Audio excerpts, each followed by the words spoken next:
What's up, Knicks Nation? Welcome to This Week Inside the Knicks. And boy, do we got some things to talk about. If you want to talk about another up and down roller coaster kind of week, that's what we seen from the boys in orange and blue during this stretch. Man, they on a big time high, beating the Toronto Raptors in Denver. 2 statement wins, but then losing to the Lakers and OKC in dramatic letdowns. Mikal Bridges, he has been at the center of a lot of Knick conversation from the fan perspective. Today, we will get to the bottom and answer the question whether or not Mikal Bridges' poor performance has been costing the Knick games, and should Mikal Bridges be demoted to the bench? We'll also talk about Mike Brown's comments, regarding this team, the good, the bad, and the not so good.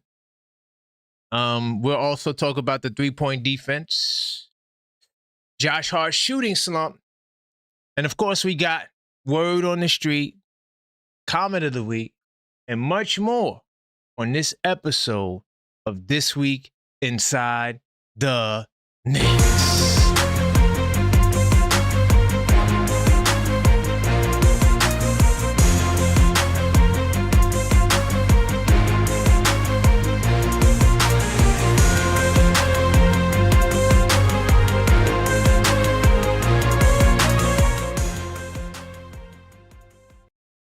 What's going on, New York City? It's your host, Karan Pierre, the Objective Fan, and I'm straight out of Kings County, New York City's finest. Man, you know the vibes, man. Tell a friend that we live, man. Hey, welcome to the show This Week Inside the Knicks, the podcast that keeps you abreast of everything that's going on with the New York Knicks. It's for Knicks fans in a hurry. And I promise not to keep you guys for too long today, but we still got some things to discuss. I want to give a big time salute to all the early birds in the building early. Definitely continue to smash the like button. It's important to the algorithm.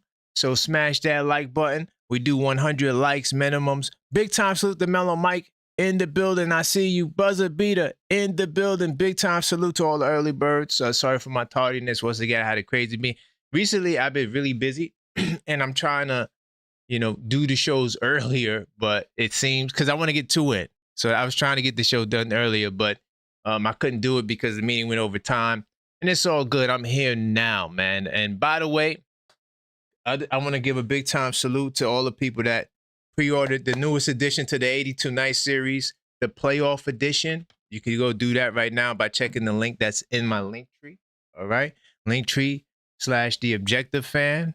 And I do appreciate all of the orders that we've been getting recently. Also, we got the action-packed week of shows. We got Blue and Orange Brunch going down for the rest of the week this week.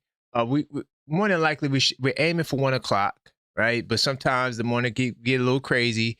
I like the 2:30 slot, but we're looking more at the 1 to 3 spot.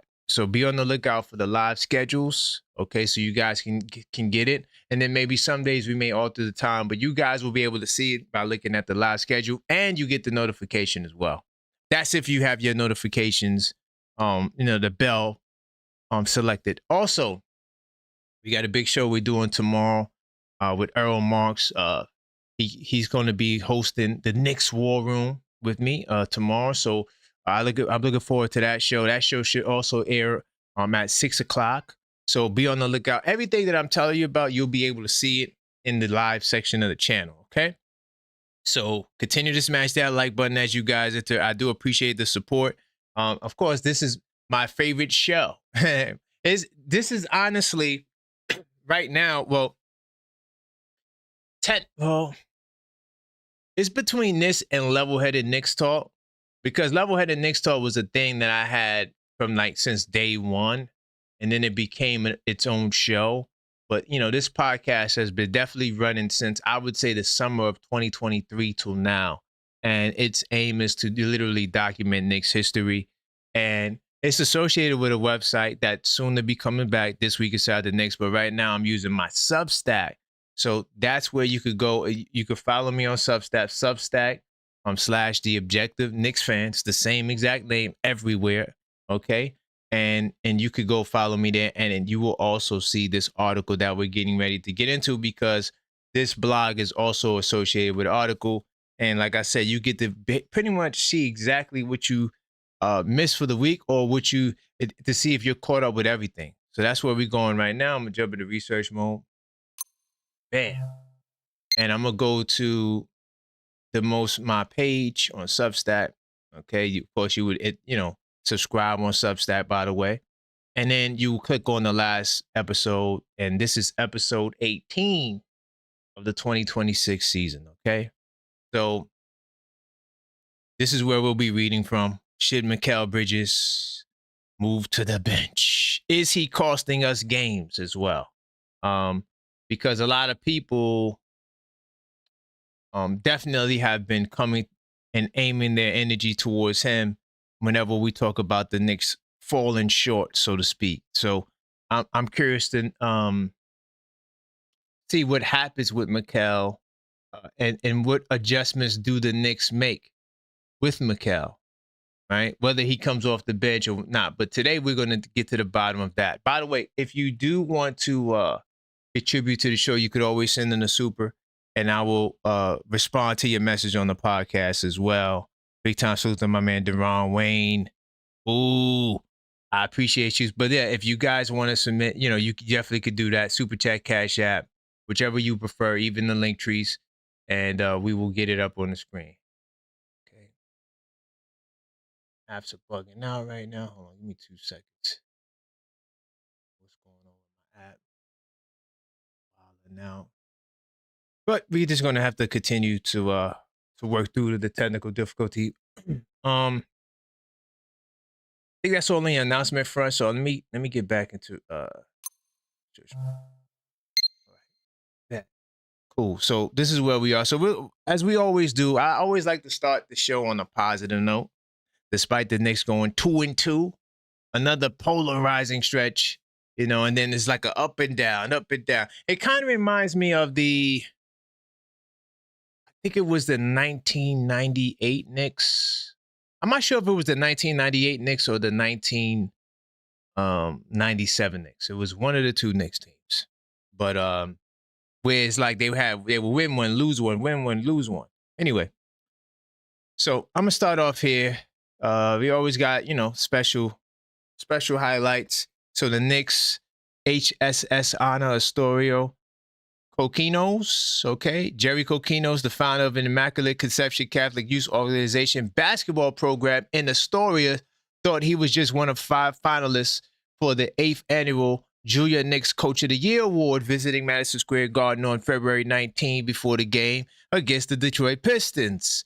He was speaking about the program until the kids' guard, Mikal Bridges, walked into the room carrying the trophy and came to shake his hand. Big time salute to this brother right here.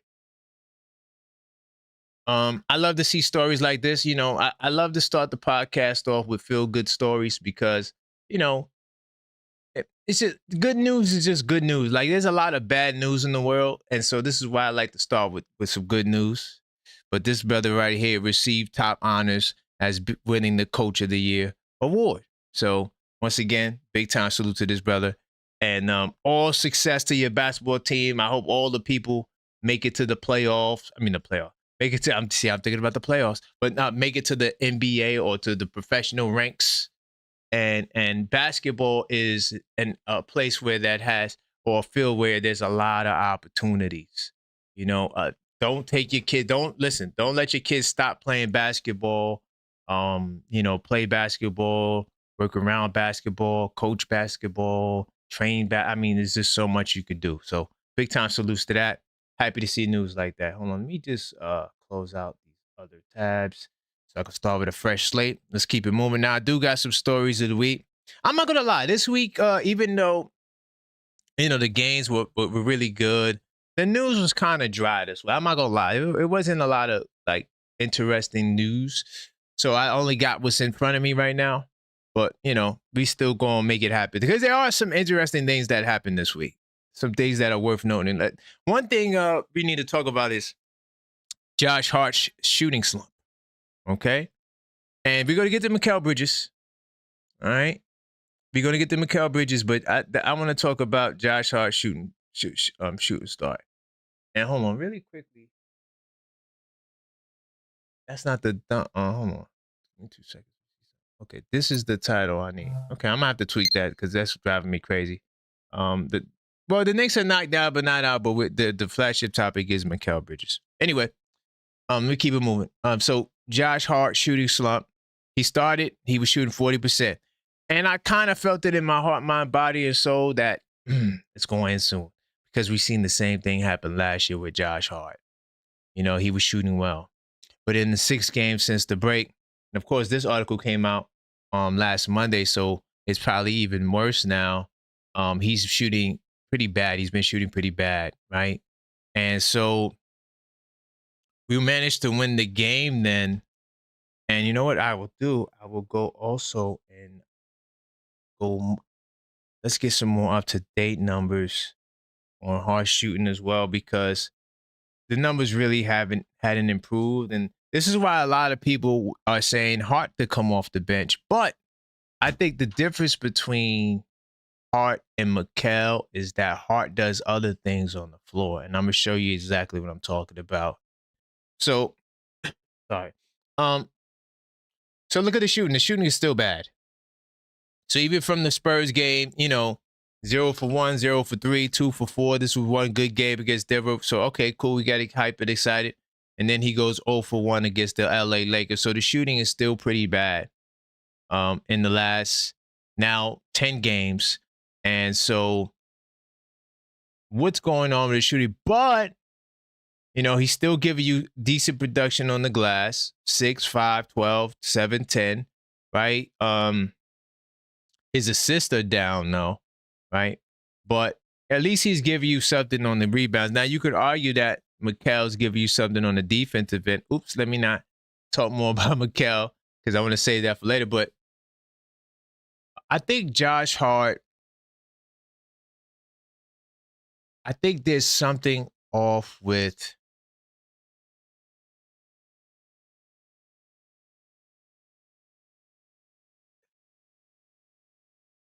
it could be just the time of the year. Like, I don't know if it's something that could be tweaked or fixed, but this week, you can argue that it impacted the Knicks negatively. Now, we got away with it against Toronto because he had a good game otherwise. He had 12 points, 7 rebounds, 7 assists, and he did shoot 85.7% from the field. So even though he didn't shoot, and he also didn't shoot the 3 ball, so he still was aggressive. So I don't think the 3-point shooting is bad as long as he continues to get 10 points. And I'm going to tell you why the 10-point mark is really important. I'm going to go into the 82 Nights Club. But that 10-point mark, if he consistently gets that, I'm going to tell you why. Anytime Josh Hart scores 10 points or more, the Knicks are 26-9. 26-9. So him getting the buckets, because you don't have to shoot the threes to make those shots, right? You don't have to shoot the threes to get those shots. You could literally, attack from mid-range, and he's been doing that. He's been, making a conscious effort to attack from mid-range. So Mike Brown, I seen his interview. We're going to talk about that in a second.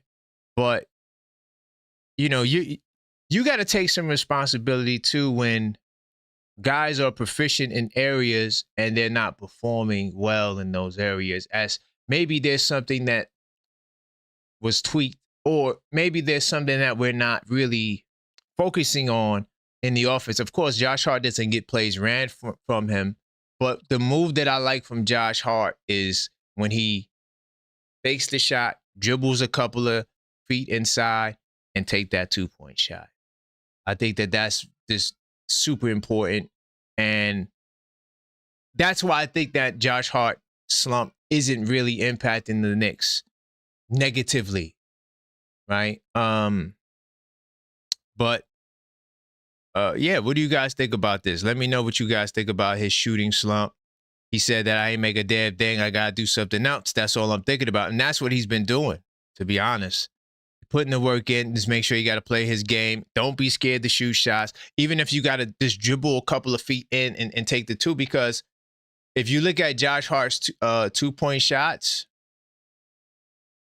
let's get back to the main menu. Yeah, Josh Hart overview. So if you go here and you look at his 2-point shots, he's shooting 57.1% from the field. Last year, he shot 61%. So yeah, the 3 ball's not falling. Take some 2-point shots. That's all he needs to do. So yeah, I'm not worried about Josh Hart. And I think that off rip, I'm gonna tell you, I think Josh Hart should continue starting. I think that he just does too much, and I'm not confident in those guys off the bench. Now, if there's one condition I would be willing to take Josh Hart out, and that would be to start Sohan. And I know that sounds weird. Like, where am I going with that? I know you're like, wait, what? Sohan? Relax. I'm willing to give it a look. I'm not saying to make it the permanent lineup. I want to see how it looks. If it looks good, you keep it. But that's the only person I would change him for. I wouldn't do Mo Diawara because you cannot play Sohan and Mitch together. Did I add that caveat? And, yo, we played 4 games this week. That's crazy. Let me see. So we played 4 games this week. The next Knicks in 10 show is going to be on the 19th.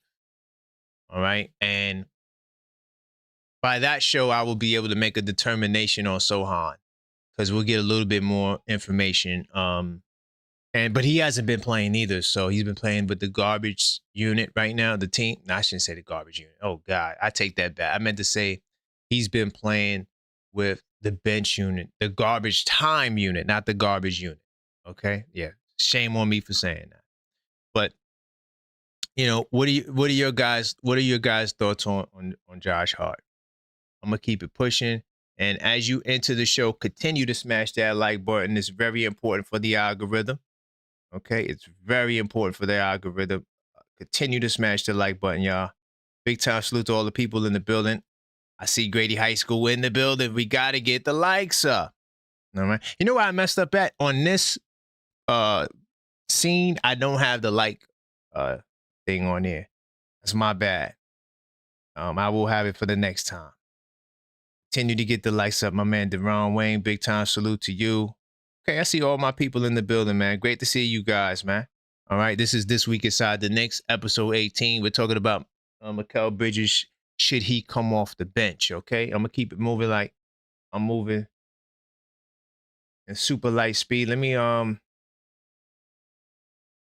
talk about Mitchell Robinson a little bit, just a little bit. I'm not gonna spend much time on here. This is an old story.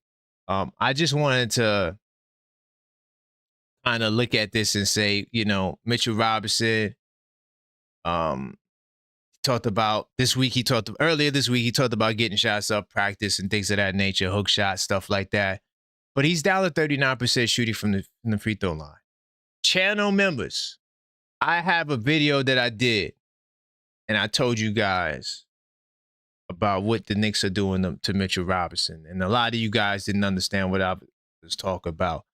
If you are a new channel member, you need to go watch that video.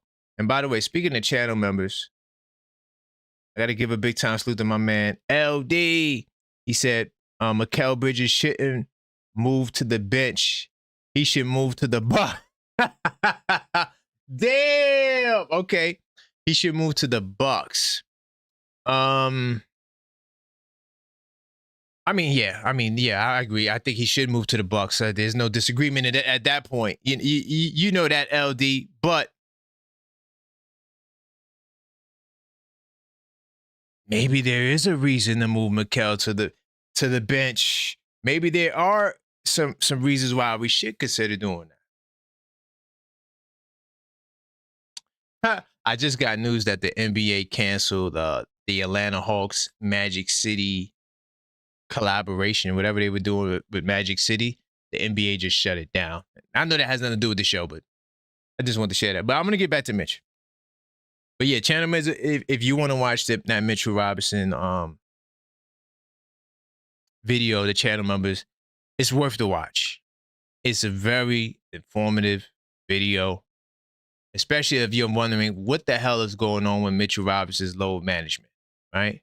Now, in terms of the free throws, like he could shun it away and throw it away. Your career 50% free throw shooter. You're shooting minus 10% below your free throw average for your career. That is terrible. So while he laughs and says, "Oh yeah," he passes the buck, so to speak.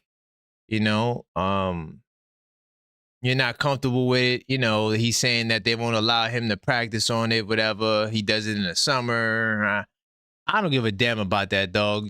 You could put a basketball hoop in your house, just sit there and work on free throws all day. I would just shoot. But you know what it is, though? It's all habits, man. It's all habits. And, you know, he's talking about his rookie year, 60%, dog. Listen, to all my channel members, you see when I'm talking about value? Look at his value. Like I said before, when I was getting shots up rookie year, I was 60%. So why are you not getting shots up now, Mitch? You can't work out on your own time? You could only work out when they tell you to work out, Mitch? I'm not going to spend much more time on this, but look what the brother, hold on. Look at what the brother is shooting from the free throw line, okay? In the last, I mean, look at this, bro. 0% because he didn't go to the line. 50% didn't play. Channel members, he didn't play. We lost, by the way. Toronto, 0 free throws. Okay, cool. San Antonio, 0 for 3. 0-0. 1 for 4. 0-0. 3 for 6. I mean, the free throw shooting is terrible, bro. It's terrible. And then my question, channel members who saw that video yesterday, and to all the people listening, why can't Mitchell Robinson play today? He played 16.54 minutes, and he had 4 rebounds. Why can't he play today? Huh? Oh, load management. Yeah, go watch that video. And then come back to me and talk to me about load management. All right? All right, let me keep it moving. I'm going to do the rundown. Like I said, there wasn't a lot of... Oh, no, I'm not done. Hold on. Let me get the 3-point defense up there, too, as I glance at my notes. So, Mike Brown quietly resolved pesky Knicks issue from Tom Thibodeau era, and they're talking about defense. Ooh, I got to drop that clip, too.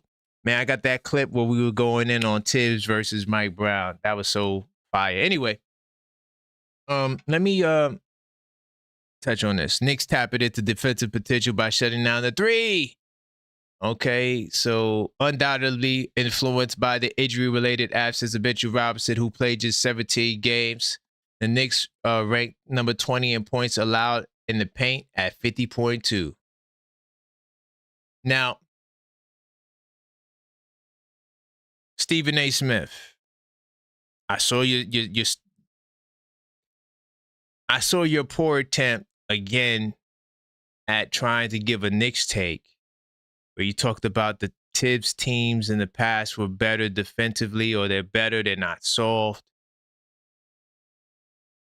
50.2 paint points, that's what the Knicks gave up last year under Coach Tibbs. This year, on that number, we're a -6 in top 4 in paint points, opponent paint points. Okay? So, yeah. So Mitchell Robinson's here now. Okay, if you want to say Mitchell Robinson has something to do with it, he's only playing 17 minutes a game, and he's missing every damn important game we need him for. So it's not just him as the cause of the defense. It's a complete mentality shift and scheme shift, and also the decision to go with a lot of defensive-minded players and let the offensive guys like Kolek and Clarkson sit out. lot of you guys felt some type of way about that. But to me, I mean, if you look in the last 20 games, what else has changed? You know, we got Jose Alvarado. Before that, we had Deuce, Shamit, Mitch. Remember that? They was running like an 8-man rotation. So, yeah, things have really tightened up. Okay. And see how I got that? Right? See this right here? I actually got this off the top of the head. I didn't even realize they had this in the article. But see, number 4 in the association at points to the paint. See that? It's a -6, dog. All right. With the paint no longer being a walking in place, New York has forced teams to settle for jump shots. That's a fact. And it was at one point where if you pushed it out further, teams were shooting better against us this year away from the basket. Okay. But that was early on after struggling to prevent set attempts going in. Knicks are now defending at a high level. The result, New York ranks number 7 in the NBA defensive rating for the season. That's a big time salute right there. And since January 1st, and number 4 since January 1st. Actually, I think it's number 1 now. This article is a little bit older, but it's a direct result of Robinson and even known a subpar. I'm sorry. Even known subpar defender Town stepping up to help protect the paint. Why you got to put that in there? It's now it's like, is there a narrative against Towns? But the Knicks defense has been pretty better in the paint and 3-point shooting. And we could look at some of the numbers as well. The 3-point defense, I mean, it's really in the last 10 games going into the Lakers game, we were top 5, I think, at 32%. Hold on, let me get that. Let me see. Yes, I got it in front of me. Yes, so last 10 games, we were 6th place, holding opponents to 32.5%. That's a major. We never did that last season under the great Coach Tibbs. Not that I'm picking sides. I'm just keeping it real. You know, it just is what it is. With me, I'm very black and white, and I deal with the numbers. I don't really care. I don't have an axe to grind. I just want to win the championship. I don't have vendettas against people, and I got to make this conspiracy, and I got to come with crazy stats. I don't need to do any of that, okay? So I'm going to go to the game laws page. Bam. You go to the game laws. Hold on. Give me 2 seconds. Let me just make this wider. The only thing I don't like about this chart is when it becomes, oh, you know what? I could do it like this. Sorted. Okay, bet. So now it's in descending order. The newest games are at the top, okay? So when we look at the opponent 3-point percentage, the Lakers, even though we got creamed, we got destroyed by the Lakers last night. They only shot 34% from 3. 3-point defense is still solid. That's why to the people who were saying last night, oh, the defense is bad. I'm like, I don't know. The Lakers shot 34% from the 3-ball, and they also shot 43% from the field goal range. This is the number 1 field goal shooting team in basketball. We lost because we didn't show up. And there's no excuse, but we didn't show up. So Stephen A., when you want to say, oh, the Knicks are in trouble, clearly you don't watch enough Knicks games. You're only watching the games that come on your network. Now I'm convinced of that, Stephen A. And I didn't even want to waste my time today doing a smoke of the week with you in it, but I see that I just seen the takes because they got great marketing at ESPN. So if you're on YouTube, you're going to see their stuff pop up, unfortunately. And then look, we held the number 1 offense to 20%, right? Then of course we lost to OKC. They shot 38%. That's our one, blemish on the record right there. But then 28%. Right? This was Toronto, 26.5%, 38% again. Okay, even though we did win this game, this was against the Spurs.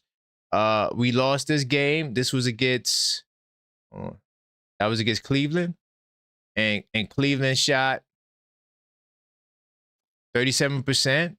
Okay, so these 2 games, all right, then 34%, right? So, we had a lot. Of course, Detroit. Oh God. That's just a blemish. But, oh, by the way, Detroit, How's it going, man? Crickets. Where are you? But yeah, that's just how we've been defending the three balls of late. Just really good, man. I mean, I'm stifling teams, holding most teams to under 36%, 37%. That's a recipe for wins in this league. I salute the defense.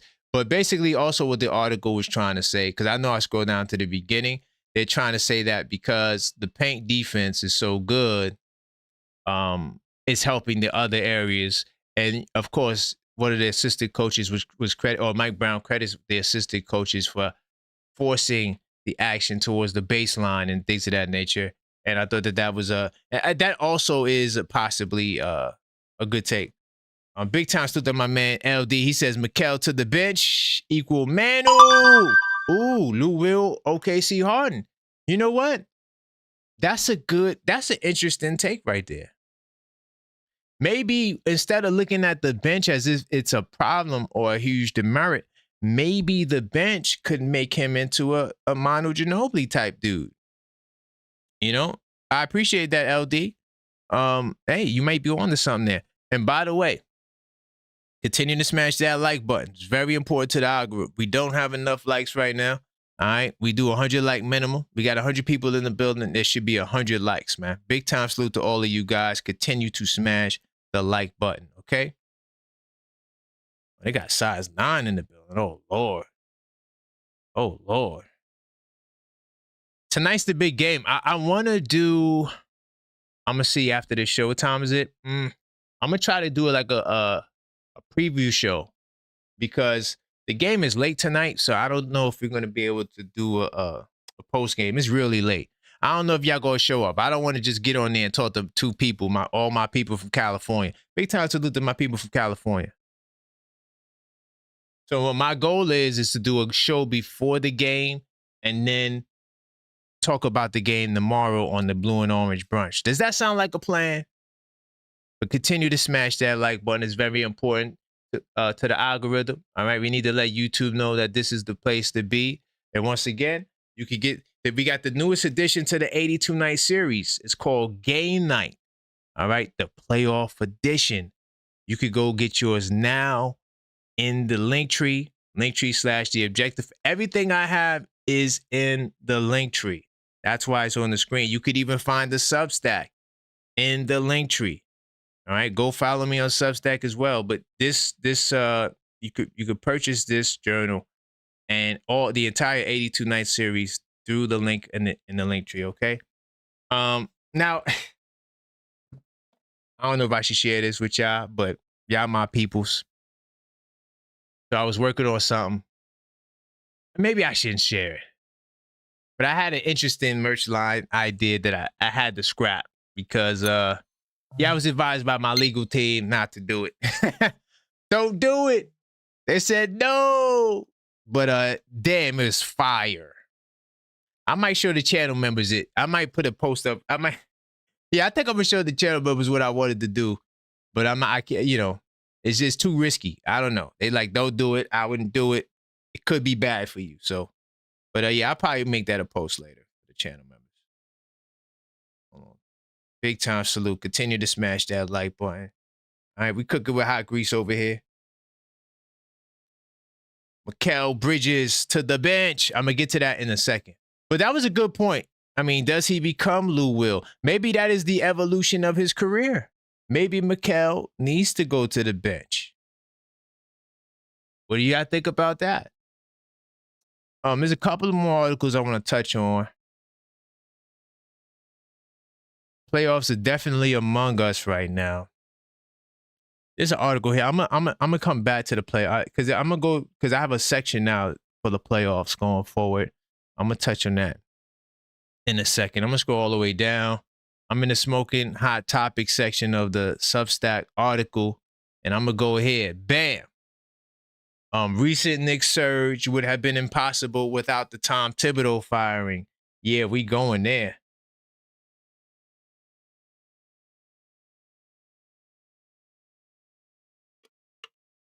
So the Knicks were playing good basketball, and this, like I said, during this week, you could find articles like this, and then you could find articles saying the Knicks are not the real deal.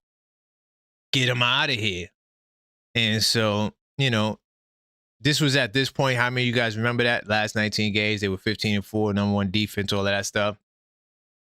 Knicks playing defense at levels without overusing their players. So this is the key difference that they're proposing. The minutes are down. And yes, I tried to hate. Hold on. Really quickly, I'm gonna go to NBA.com. I tried to not hate, but I tried to come for Mike Brown. I ain't gonna lie. Mike Brown is on my radar. Not because I don't like the guy, but because there's certain things that we do that is just like, why the hell are we doing that? You know? Like last night, for example, right? Or yesterday, rather. It was in the afternoon. Jalen Brunson plays 42 minutes when we got a game tonight.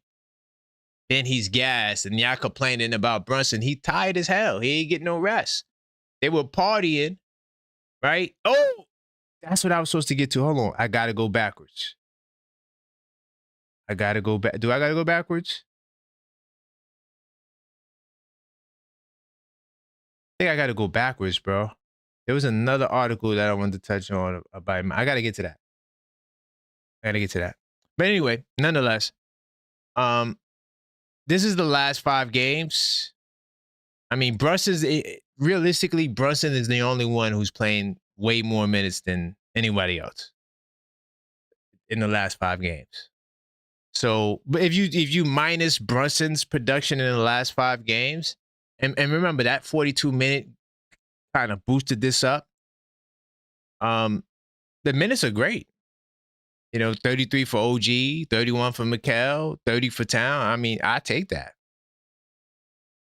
What do y'all think about the minutes? So that's the big difference that with this year's team versus last year's team is that, where was that? Okay.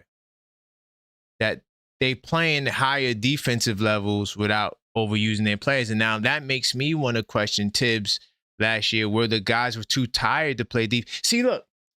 All right. OG Anunoby, right? Okay. He was playing good like in the second quarter. I think he what was his numbers? OG had, I didn't write OG's numbers down. I think he had like 14 or something like that. He had like 12 or something like that in the first half. Yeah, I ain't write his numbers down. My bad. But OG was playing pretty good during a certain stretch. But then when the third quarter came, he ran out of gas, bro. They partying last night, man. They hanging out, going to LA clubs, dog. And now you got me. I gotta play defense and score. Impossible, bro. And we're gonna talk about Bridges in a second, but do you factor that in with Mikal Bridges? Do we factor that in with Mikal Bridges? The Iron Man. Do we factor that in? What say you? Let me know in the chat, man. What say you on that? But yeah, the less minutes, I think there's an argument to be made that the guys are not as tired guarding. And because they're not as tired, they're able to defend at a higher level. I think it's a strong point. So that's one thing that Mike Brown's doing. Not just paying them less, but also getting them more production on the defensive side. Hold on, give me 2 seconds. I gotta go back up.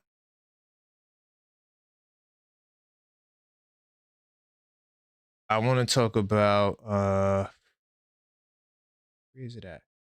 Mike Brown. He said 3 things about the loss. I know we talked about last night's game last night, but there was something else he said, because I watched the press conference and the collaboration, right? Oh, give me a second. Damn, how am I not seeing it?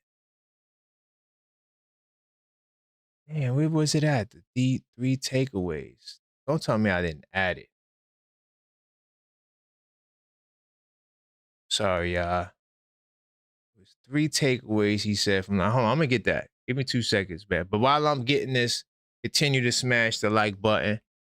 Because I actually watched the video too of him speaking, and I feel like the collaboration is impacting him in terms of like, hey man, this is my thought. All right, this is my thought. I'm thinking they telling him, yo, don't single nobody out. Thinking that's what they're saying. Thinking that's what they're saying. Yeah, man. Hey, remember when he called out Towns? He hadn't really called anybody else since then. Yeah, I don't think he's called anybody out since then. Let me see.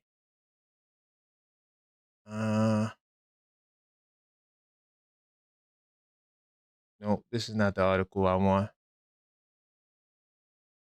But what do you think about that? Do you think that Leon Rose and the guys are like, hey, yeah, I got it. Do you think they're like, hey, you better shut it down? I'm gonna give you 2 seconds. All right, back at it. So Mike Brown explains 3 areas of concern after loss to Lakers, right? And the bottom line is they kicked out behind on the glass. We did not box out. Facts. I'm glad he said that. You know why I'm glad he said that? Because that's exactly what I told y'all in the prediction show. I told you that one of the key factors to this game is going to be rebounding. Why? Because the Lakers have been rebounding on the defensive side of the ball a lot better. And they still trash on offensive rebounds. They're trash. They're not a good offensive rebounding team. But I told y'all this in my scouting report. I said, hey, man, if we want to win this game, we got to dominate the rebounding battle. We got to dominate the possession game because the Lakers give up way more shots than what they take. About 5. They're -5 every night on shots. They're always overmatched on the glass. You wouldn't have thought that last night. The way those guys were flying, and they just had the energy. That's why I think the party theory is the real theory, and I might really drop the clip on that. It's just a theory, but it just seemed like they didn't have it. Of course, we got cooked, so we're not using no excuses. But, you know, usually when the Knicks dominate the rebounding matchup differential, they are 28-12. And even though we did do that, we still didn't really keep them off the offensive glass. Let me give you the exact numbers. I know he does it in the interview, but, you know, I like to show y'all on the screen. I like to just do my own thing. I'm sorry. I goes from my article and I just start pulling up other stuff. That's just how I get down. So just try to stick with me, all right? You know, I move at a good pace. So even though we were +5 on the glass, they were +2 on the offensive glass. So they were getting second chance opportunities. And they kept us off the offensive glass, right? And the Lakers, and here's another thing that I didn't really take into consideration. I didn't really rate it like that. And that's my bad, was because it matters, because this is what we did last year. Last year, we weren't the best rebounding team in terms of total rebounds. We were really good at keeping the opponent off the glass, and we won the rebounding matchup. That's the difference between us and the Lakers. They don't win. So look, on the season, right? The Lakers give up 40 rebounds a game. The Lakers get 40.9 rebounds a game, but they give up 41 rebounds a game. So that means that they're -0.10 on the glass. That's not what we did. Last year, we were like a +1 or +2. One of the, I can't remember it off the top of the head what we were exactly, but even though we didn't rebound much, we kept the opposing team from getting rebounds. So they hold the opponent to 41 rebounds. For us, that would be a -5, right? And they're top 5 in everything. top 5 in the opponent offensive rebounds at 10.8. They held us below that at 10. That was the key to the game. So I'm glad Mike Brown said that, because I told y'all that. And there was no way for me to foresee that we wouldn't do that. How was I supposed to know that they were going to be partying? You know, this is a theory. It's a theory. But I'm just saying that, yeah, we didn't box out. Their second chance opportunities in terms of 15 points was something that we don't give up. That's facts. In the last 10 games, I think we gave up 12. Well, I think it was 12.5. Hold on, let me see if I got it here. We gave up 12.5 offensive rebound. Second chance points, sorry. And so, yeah, we just 12.8. Okay. So, yeah, we blew it, man. You know, and here's another key. The Lakers are like 12 point something on second chance points as well. Right? So we supposed to have an advantage there. We did not have an advantage there. They turned that into their advantage. All right. So you got to put bodies. He said our abilities to put bodies in boxing out. Okay. Now, that comment right there, let me just tell you what I thought and why I wanted to go back to this article. And I'm going to get into Mikal Bridges next. I feel like Mike Brown was indirectly taking shots at people. I feel like he was indirectly taking shots at people. All right. And when he talks about the boxing out, I feel like that was for Mitch. I do. I feel like he was talking about Mitch. Because he couldn't be talking about Towns. I mean, all right, let's go. There's no way you talking about Towns when Towns got 16 rebounds. You could say maybe he was talking about Josh Hart. But Josh Hart's only 6'5". There's only so much he could do. What about the guy who's 7'1" and got 4 rebounds? What about that guy? I think that he was taking his shots at certain players by making certain comments. Now, y'all can let me know if I'm off base.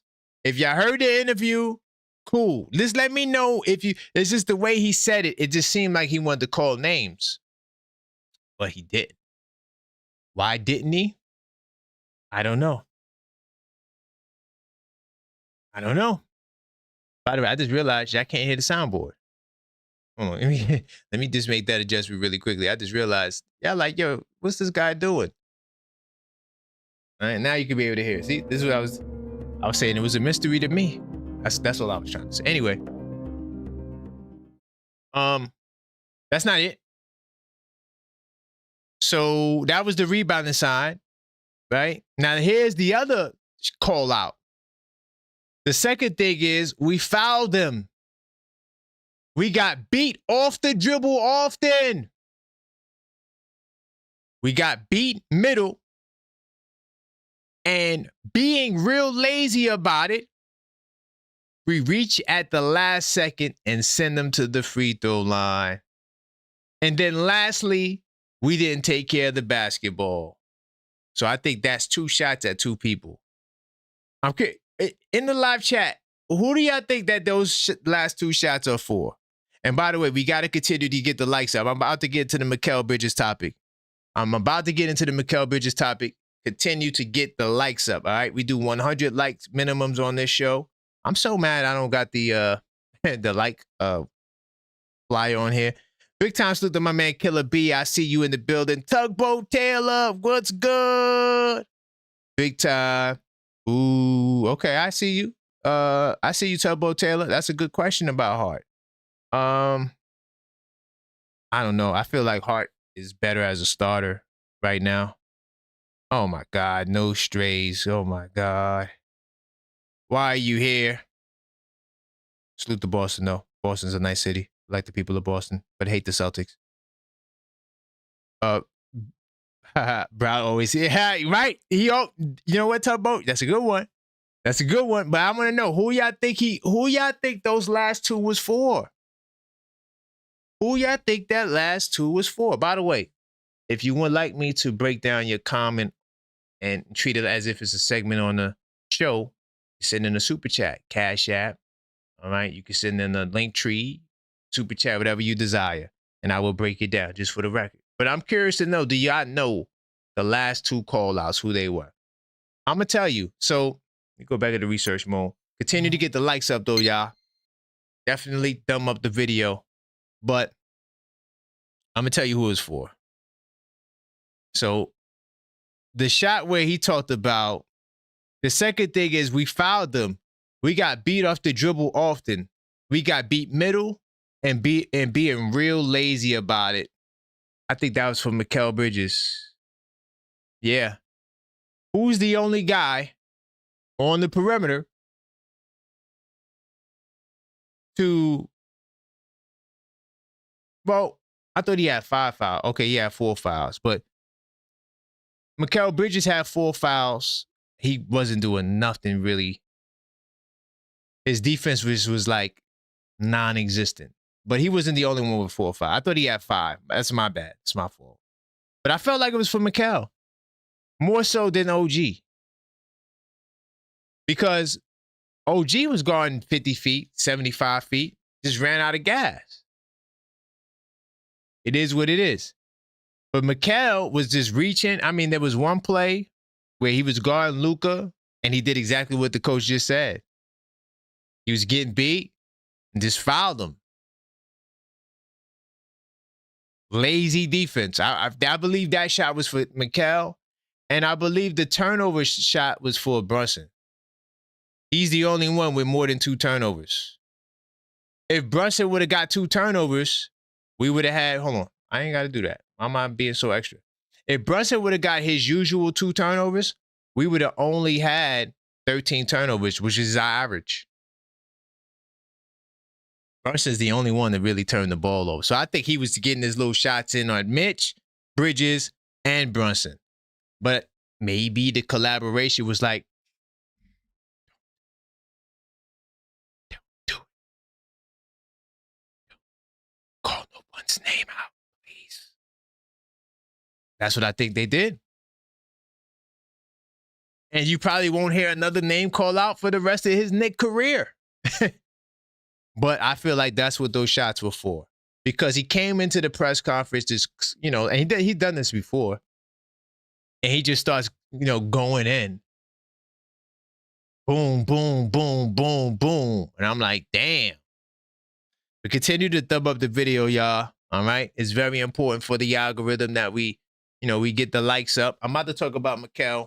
I'm going to unpack that. But the playoff edition to this is out now. It's called Game Night. The playoff edition. For a limited time. You can hit the link tree. Linktree/TheObjectiveFan. And pre-order it now. There's no shipping. It's on sale. And it's for a limited time. And when I say limited, I do mean limited. So you could go place your order now. And so that way you have one of the rare editions of the 82 Night series. So I'm about to talk about this guy, Mikal Bridges. And how do I want to start this Mikal topic? We know the offense has been really bad, right? You know, but the defense to me, and I'm not saying the defensive, I'm talking about actual defense. His defense has been all right. You know what I'm saying? Like, if we go here and this is the last 5 games, right? And I notice how I didn't just put him there. Put the whole damn team there. So we know how, to all the channel members, once again, salute to the channel members, because y'all know we did a show on it, members only. I told you, we answered, well, 2 questions. Well, the first question was, well, the main question was actually, is Mikal's focus on, you know, his durability, does that make him want to avoid contact? We answered that question. And then we also uncovered some other things about the disappearing acts. And all I'm going to say is this. When you look for Mikal Bridges and he has less than 12 to 15 points, we usually lose. Yeah, we usually lose. Also, disappearing acts are not just him having a bad game. It's also him having a great quarter and never touching the ball again. So, whose fault is that? Is it Mikal's fault? Because Coach Mike Brown calling these guys out, and we talk about Mike Brown's accountability. He did say, hey, I told these guys that. Because even when he went in on the boxing out, hold on. When he went in on the boxing out, he said, we can't get beat in that areas due to our inability to put bodies on bodies, right? And boxing out is the first thing. But he also said, because when I wrote it down, that they work on these things and that he tells them that. He also said that. So are things being conveyed but being lost in translation? I don't know. But we'll go right back here. So this is the last 5 games. Besides OG Anunoby, and hell, if you want to throw in Josh Hart, you can. But what do you notice about the scoring column here? The scoring column here. OG's back to bowling. Now, OG, we got to do a video on this, and the channel members know about this. We got to talk about the effectiveness of OG Anunoby. We got to table that because now I got to do a video on Brunson and his dribble, something with the dribble I got to do with LD. I don't know.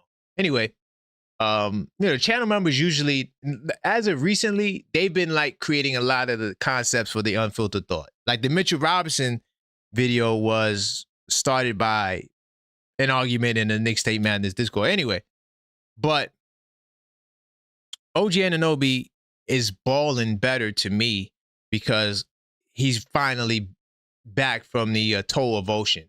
Last night, he just had a bad case of Luka and partying. Yeah, that'll do it to you last night. But besides that, OG has been phenomenal. In fact, he is the only one whose numbers look better in the last 5 games, right? Now, you could argue Josh Hart too, but I don't know if I would agree to the Josh Hart's numbers being better, so to speak. But the point that I'm trying to say is that it ain't just Mikal Bridges. Everybody numbers is down. Look at Brunson. Brunson got the biggest drop out of everybody. Huh? Hey, hold on, suspense. Wait, where's my suspense? Brunson's drop.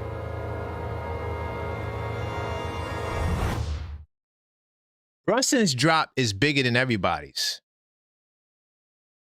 And while we at it, and I don't like defensive rating unless like it's a certain context behind it. I hate it because I feel like people, they're not, it's not that they're lazy with the analysis. It's just that they don't know enough to make the correlations.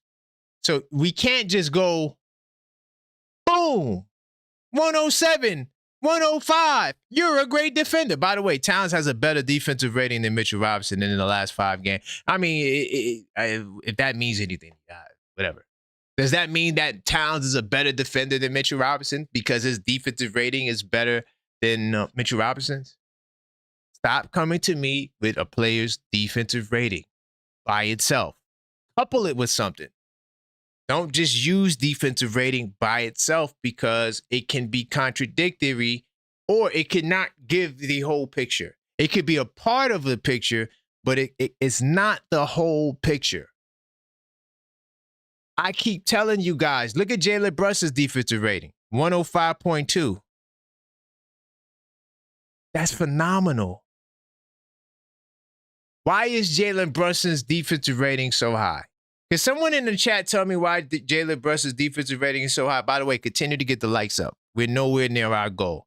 If you're watching this video, you're enjoying this video. I do this every week, but I do shows every day. But this show is a weekly show. Continue to smash that like button. Okay? Why is Jalen Brunson's defensive rating the best? You know why? I mean, not the best, but so good.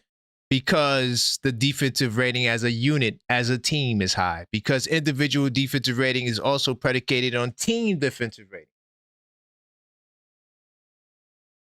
Thus, James Harden being top 25, I think last year, or if not last year, the year before, one of these years, he was top 25 in defensive rating.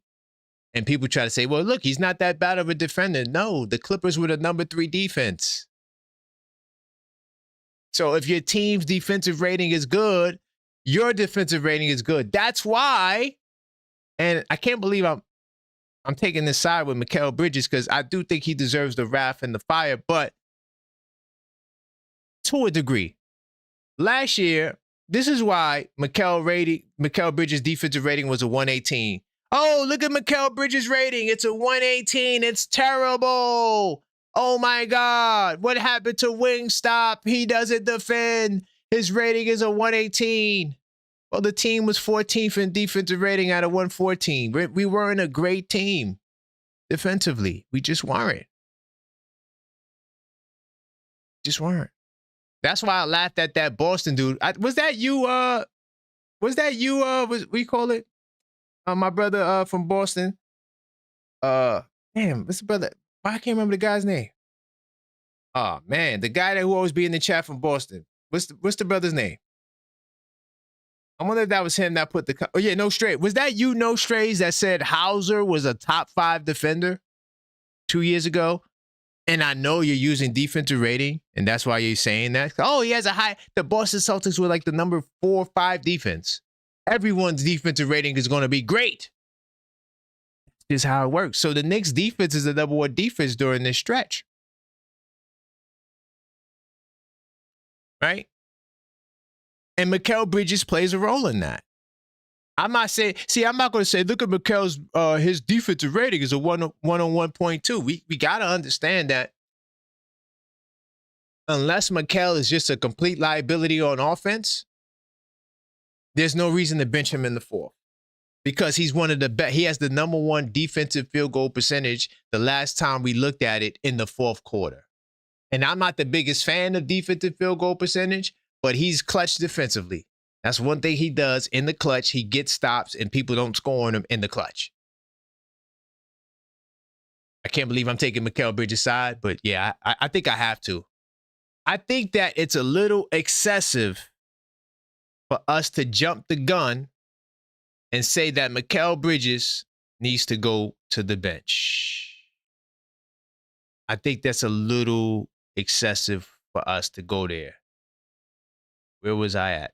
I was here. Okay. Because everybody's offensive numbers are down. If everybody's offensive numbers are down besides OG Anunoby, who do you put the blame on? Is that Mikal Bridges' fault? Is that the team's fault? Is that Mike Brown's fault? Is it the whole team is slumping? Mikal, what did my man Nino say in New Jack City?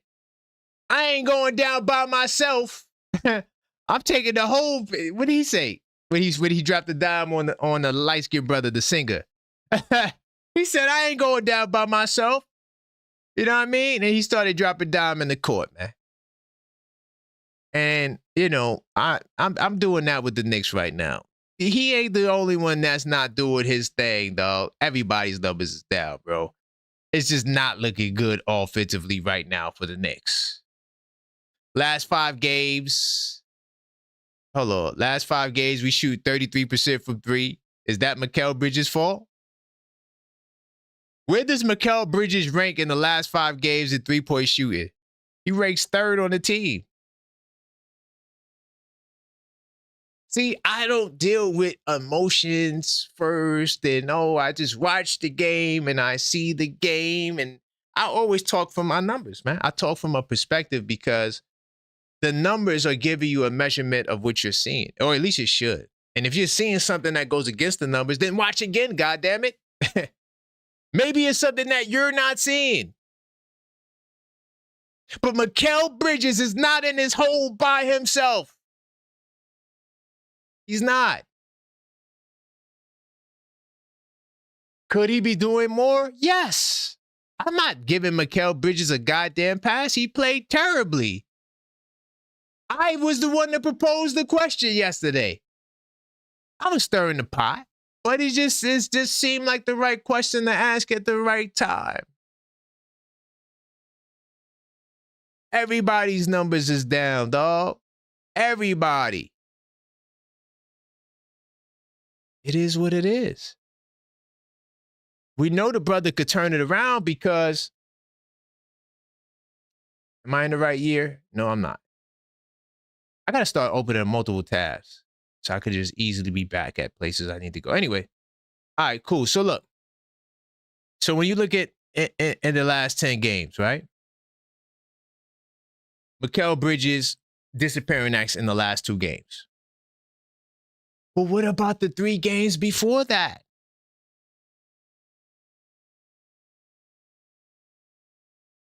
Nine.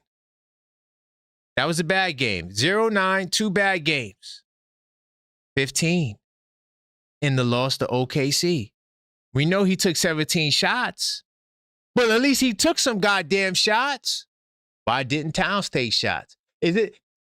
What is the common denominator here?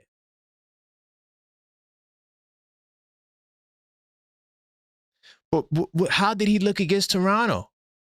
4 of 7, 57% from the field, 50% from 3. Nobody cares. Oh, you're supposed to beat Toronto. You smacked them. Nobody cares. Whatever. It's just Toronto. What about the Spurs game? He dropped 25. 5 of 9 from downtown. Mikal Bridges is back. Yes. But what about the stretch of games before that? He only was in single digits 1 time. We got to relax, man. It's 2 games. We've seen this from Mikal before. Hold up. Let me see. All right. Y'all remember this little stretch right here? Dallas, Brooklyn, Phoenix. Philly. Y'all remember this stretch? This was a tough Mikal stretch. We were ready to burn him down. We've seen it before. He could bounce back out of it. But look at his numbers, though. He mostly does all right. Another thing, too, we got to stop looking at Mikal Bridges like he's the first option, second option. He's the 4th option, dog. OG Anunoby sealed that fate. OG Anunoby is the 3rd option. What we don't need from Mikal, hold on. What we don't need from Mikal is this. What we saw last night, the night before we won the game. So, I don't really give a damn about individual efforts and wins. As long as we win, you helped us win the game. But you see this right here? Here's another thing, too, I want to share. Y'all got to stop with the plus minus. Like, the plus minus is great, again, in context. You don't say someone has a good game because they had a good plus minus. Because remember, the crux of the plus minus is the lineup you're with. That's why I use it for lineups. Because that's what it's supposed to measure. It's like a team stat, more so than just an individual. Now, you can use it in individual cases, like to make a comparison. Like, for example, all right, hold on. Let me see if I can give you one real time on the fly. All right? Because I do this for real, not for play. So the double big lineup was trash last night, right? Let me see if I could get that for you really quickly. All right. So double big lineup came in. By the way, I'm in my 82 night series. Double big lineup came in at the 8:54 mark in the second quarter. We were down 37-31. Towns came out. We were down 46-33. So that means 13 plus 6, that's 7. So the double big lineup was a -7. Double big lineup was a -7. Trash. I don't want to ever see nobody ever talk to me about that lineup again. So it's not a good mix, them two. They don't play well consistently. That's how you use plus minus.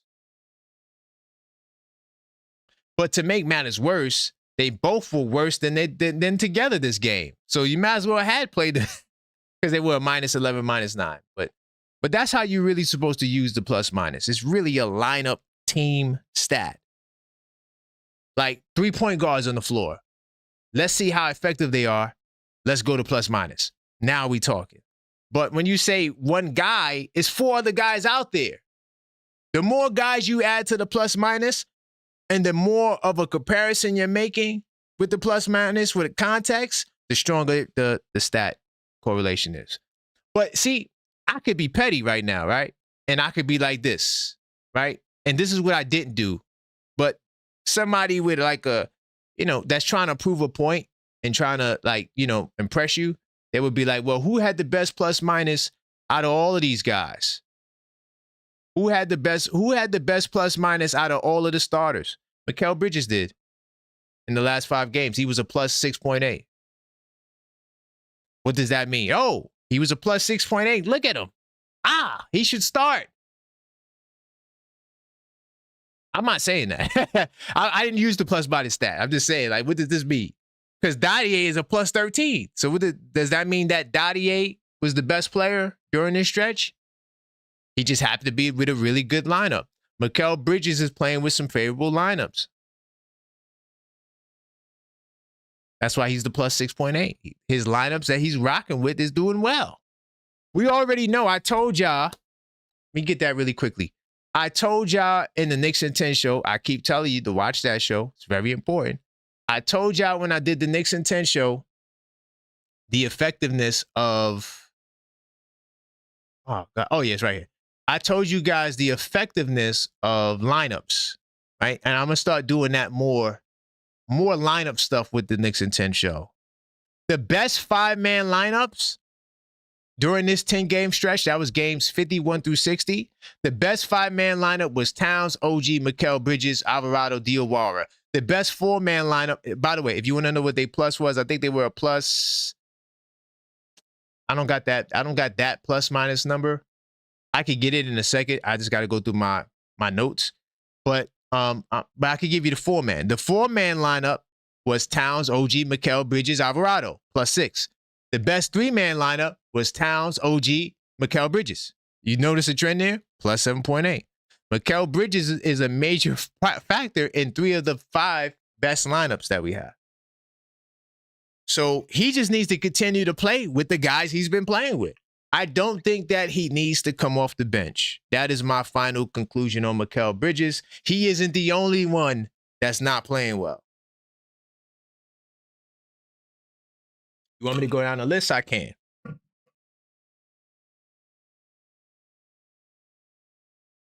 And this is how we do it. Just to be even more efficient, we'll do it like this. All right, hold on. Let me go to all segments. And also like all right. Now, super advanced stats do have purposes. I'm not trying to knock it because there's some very smart people that come up with advanced stats. That's facts, right? I mean, it's phenomenal. Like if you ever talk to an analytics coach, it'll blow your mind. But those people are on another level. For us, the fans on down, keep it practical. Don't go to the super advanced stuff because you're going to get it wrong. And then when you come to me and you say 100 percentile, as if you said something, that's a problem. But if you want me to go through the numbers, and I'll do it like this. So what you're looking at right now is the year total. I'm going to take this window out. And I'm going to show you the minus. And I'm just going to go through the minuses for the starting lineup. Bench is playing well, by the way. Shaman is fine. Diawara. Mitch is not doing well at all. Mitch is not doing well. All right. But this ain't about Mitch. Jose kind of regressed too. Yeah. So now I can't say the bench is doing well. I could really say Shaman's doing well, and Diawara. Those Shaman and Diawara, fantastic. Alvarado, Mitch, yeah, not good at all. Not good at all. And Klaus is not getting enough time. So look, let me give you the numbers. So Brunson is a minus 6.4 on his season average at 19.8 in the last 5 games. Where is the Jalen Brunson energy? Are we going to bench Jalen Brunson? How about are we going to trade Jalen Brunson? No, right? It sounds ludicrous. Karl-Anthony Towns is a minus 1.4 in the last 5 games.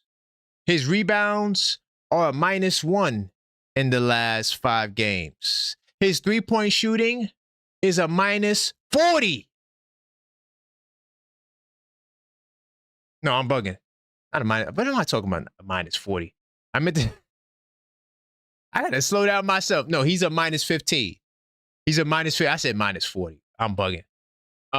So yeah, that's Towns. He's a minus 15% on his 3-ball on the year. OG Anunoby is the only one that's up, so I'm gonna skip him. He's playing great. He's playing phenomenal. I might even gonna go to OG. But let's look at our beloved Mikal Bridges. Mikal Bridges is a minus 3.3 on his scoring right now, which is bad. So I'm not trying to act like it's bad, but he is only a minus, 2? A minus 2% on threes. So he's still decent in efficiency on threes. His free throw shooting still 80%, even though it's only 1 free throw a game. So he's not like he's shooting more, right? And I mean, his field goal percentage is definitely down, but he's not the only one that's down. But why is he the only one that we're talking about coming off the bench? What about Josh Hart? His scoring is pretty much the same, but his three-point shooting is definitely down. He's a minus 17.8% from the three-point line. And I don't think we should bring Josh Hart off the bench. All I'm saying is, let's cut Mikal Bridges some slack, man. That's all. That's all I really wanted to say, man. That's all this show was about, man. I don't think Mikal should come off the bench, y'all. I'm sorry. I don't think so. I don't think he should come off the bench. By the way, continue to smash that like button. All right? Continue to smash that like button. It's very important that we get the likes up. We have to get to 100 likes. This is This Week Inside the Knicks, a podcast for Knicks fans in a hurry. And we cover all topics for the week. And if you want to make sure you have all your news for the week, go to my Substack. All right? You can find it in the link tree. The link that's on the screen, and it's in the description. Linktree/TheObjectiveFan. Or you could just go straight to Substack, search The Objective Knicks Fan. I'm right there.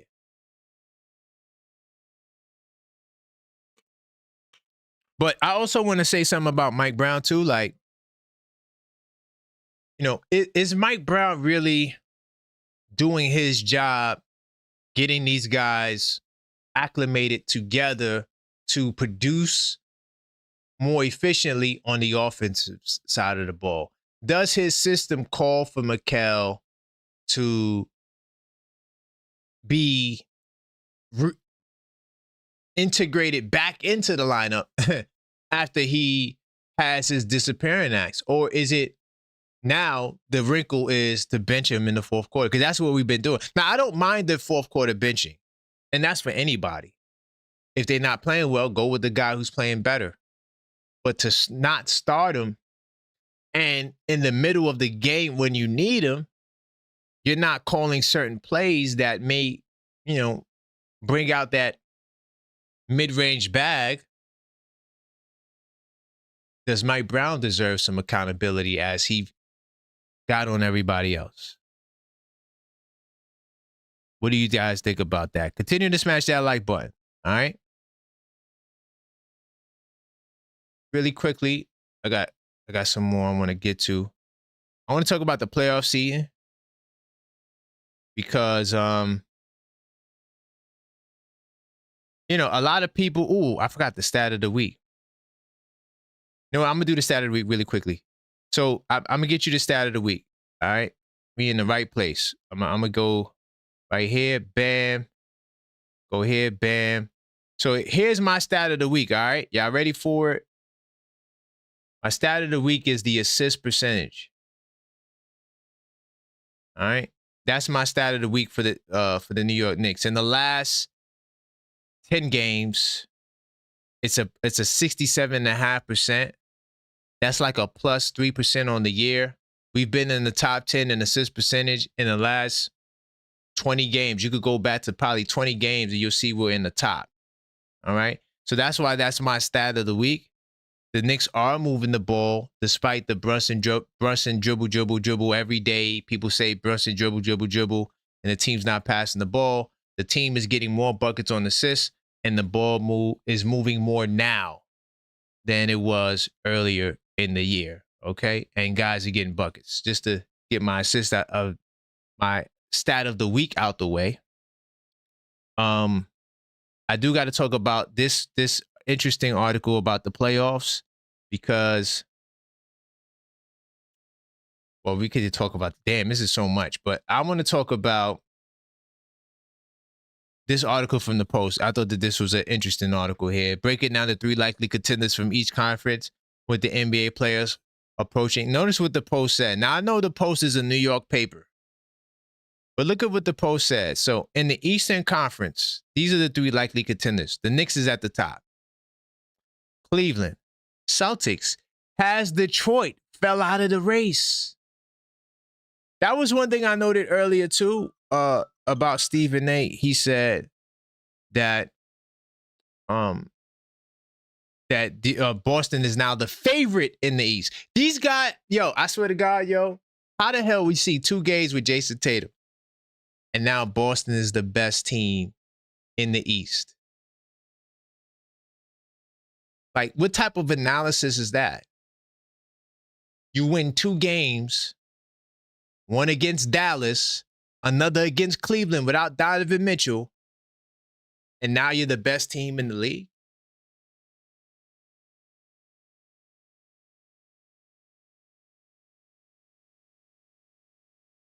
This is what y'all dealing with. Y'all watch these shows, man. That y'all need to hit the like button, because what I do over here, man, I'm cooking with hot grease, dog. But what do you guys think about the top contenders in the East? I do agree that these are the 3 best teams in the East. I don't think Detroit's up there. I told y'all that. I need to see Detroit make it out of the first round. I've been saying that. My sentiment hasn't changed. I told you that if Boston goes up against Detroit, they're going to win. If Cleveland goes up against Detroit, they're going to win. I said that. I'm not just saying that now because they just lost to Cleveland and they've been losing games. I told y'all the crash and burn was going to happen. And wait till y'all see what happens to Detroit in the playoffs. And we're going to laugh about it. I might do 30 segments in a row, like 30 days with with a segment on Detroit. And I just going to go back and just play old clips. Yeah, I said this back in February. I said that back in March. It is what it is. But I do think that these 3 teams are the best teams in the East. Also, another interesting article. There was some good reads. If you into reading Knick news, there was some good reads this week. Some no, not this. This is another good read, but no, not that. The Knicks unlikely duo. Knicks have one of the hottest duos in the NBA. And no, it's not who you think. They're talking about Towns and Alvarado. The realistic duo is Towns and OG, but that's another topic. They have the best plus minus together. They have the best minutes together, and they play like 20-something minutes together. Anyway, but this is still a good duo, and honestly, I would like to see more of this duo. The real reason Alvarado and Towns have such a strong connection is because of the veteran strengths. He's an old school playmaker. Additionally, Alvarado is an excellent leader, something you cannot teach. That's facts. And something he developed during his tenure with the New Orleans Pelicans with all them young bulls. Okay. Jose Alvarado, the cat, they can't guard you. And that's him speaking to the Towns. Big time salute to the Knicks recap. I'm getting a little quote right here. Alvarado literally lifting this team up in every way he can. What an amazing addition. Big time salute to the Knicks recap getting that little shot right there. Salute to the Knicks. I rock with the Knicks recap. Good brother right there. He actually was on the 24-hour show we did, the first ever in the community, by the way. So yeah, big time salute to that. So what do you guys think about Jose Alvarado? They have a net rating of 36.5 in 113 minutes. Need to see more. It just seems like Mike Brown doesn't have two-man game in his arsenal. And like, it's just, that's not a part of the package. That's at least what I'm getting from this lineup here. I mean, Mike Brown's system here. But anyway, let me keep it pushing. So I got to get into, of course, the other segments, the power. I'm gonna come back to the comment of the week. I'm gonna do that next time. But I will touch on the power rankings because it's kind of interesting. By the way, the power rankings come out on Wednesday. Okay, so this came out March 4th. And this is what ESPN had to say. So Oklahoma City, #1. They've been #1 all year. Detroit back in the #2 spot. Denver, they moved up. How the hell Denver jumped up like 4 spots? I don't know. San Antonio down. Boston down. And the Knicks down from 5. Of course, I think the reason why they dropped us, I mean, we did beat Toronto. Maybe the Cleveland loss. But OKC, Denver, it'd be interesting to see where they have us next week. What do you guys think about that? They got us in the #6. We'll see what happens next week, I guess. As far as word on the street, bam. You can go vote on these right now in the community section, okay? All of these polls that we're getting ready to look at, that's what we, pretty much, this is what we do on Word on the Street. We try to get a feel for what the community was thinking at the time. And I try to ask great questions because, you know, I need to capture the moments, right? So with the Knicks' upcoming back-to-back games against the Raptors and Thunder, is it time for Mitchell Robinson to play back-to-backs? I'm going to say hell yeah, and it always should have been time for him to play back-to-back. That's my position, and I'm sticking to it. Why? Because I did the research on it. It's a load of crap. Anyway, yes. 63% agree with me of the 456 votes that Mitchell Robinson, is time for him to get his... Anyway, after the way the Knicks lost to the Thunder, does SGA take the title of New York's most wanted from Tyrese Halliburton? I'm going to say no. Nah, he definitely does not take the reins. Hold on. Man, I seen the super producer just, hey, guys, we got to get the likes up. We're still not close to our goal. We got 114 watching. Continue to smash that like button. It's very important. We want this show to be a great show, and we need your help and your support so more people can check out the video. So all you got to do is smash the like button. Hold on. Let me just, while I'm here, because I just noticed I see some comments that I missed. Salute to my man Tugboat Taylor. He said Brown is in the right position at the wrong location. Ooh. I wonder why you say that. I wonder why you say that. Because is it because he's in the right position, but you saying that the team we have, like Mikal, the personnel is not fitting what he's trying to do? I'm thinking that's why you're saying that. And honestly, it was LD yesterday. I kind of answered your question about does Brunson have the support?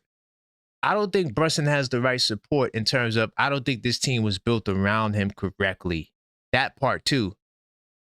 Like, you're going to need to put like guys that complement him. I feel like we don't have guys. I feel like we got a collection of guys. That's just how I realistically feel. and they were building talent, and they didn't know that Jalen Brunson would be this good. And I think that they were always trying to get a star player, and they just so happened to get Towns.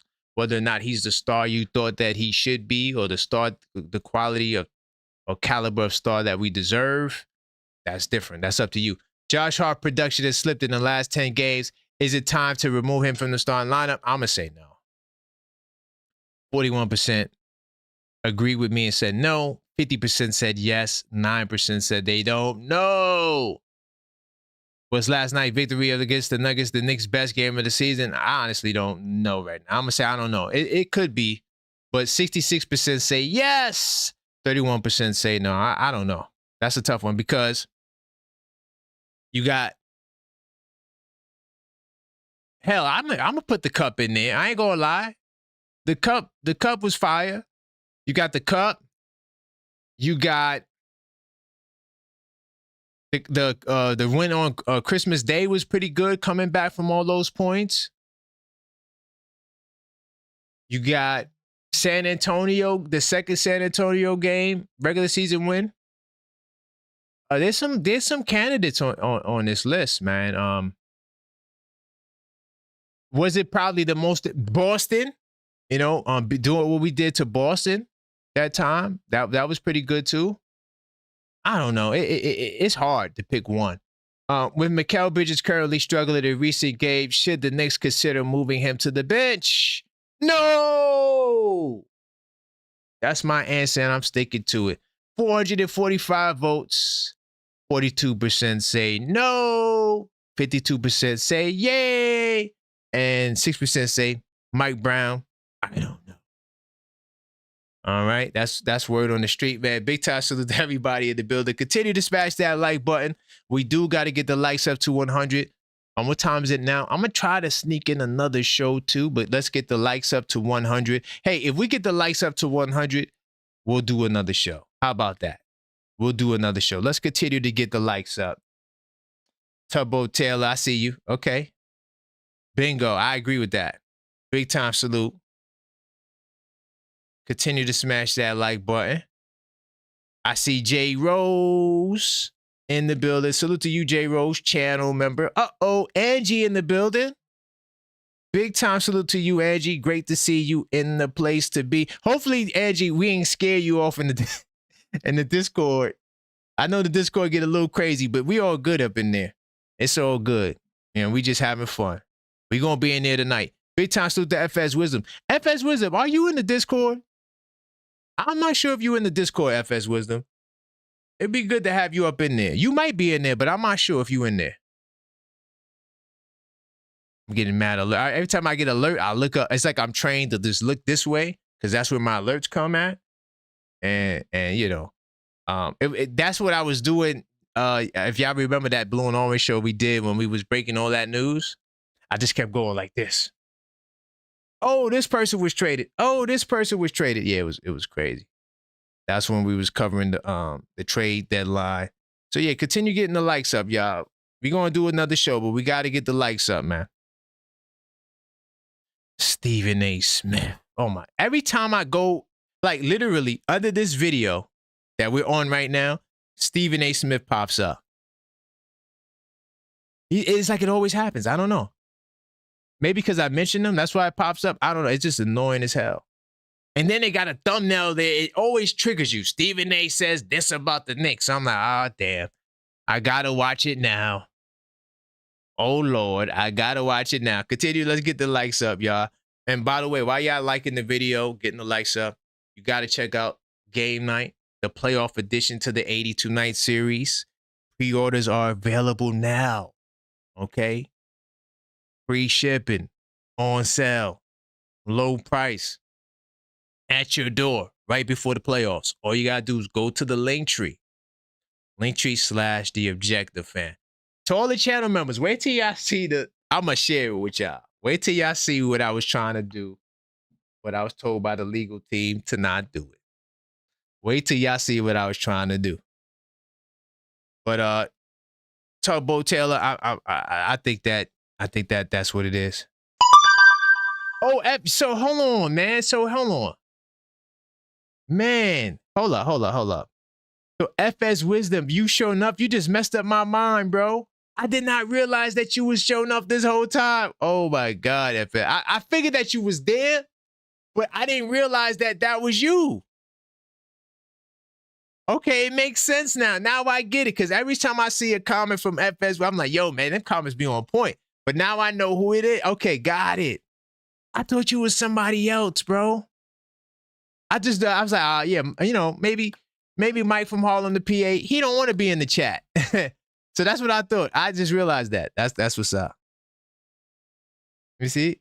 Oh, okay. All right. So Angie says she's not scared. All right. Big time salute, Angie. I just want to make sure you good. You know what I'm saying? Nobody gonna bother you while I'm up in there. Don't worry about it. Don't worry about it. All right. I appreciate y'all helping me get the likes up. Still not enough. If you didn't smash the like button, smash it.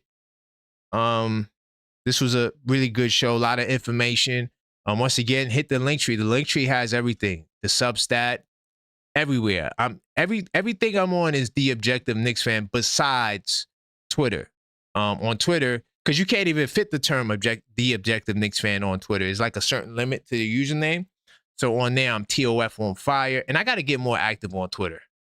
I ain't gonna lie. Like, Twitter is like the least place I go to. Like, I don't even think about Twitter, let alone Instagram too. I just posted ghost on IG.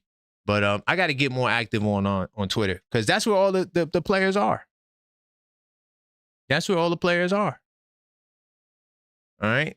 But listen, y'all, we'll be back for another show. I appreciate the support. Thank you for rocking with me. This is This Week Inside the Knicks. We're going to come right back, and we're going to talk about the game tonight. We'll do a game preview show, all right? Big time salute. And until next time, as always, let's go.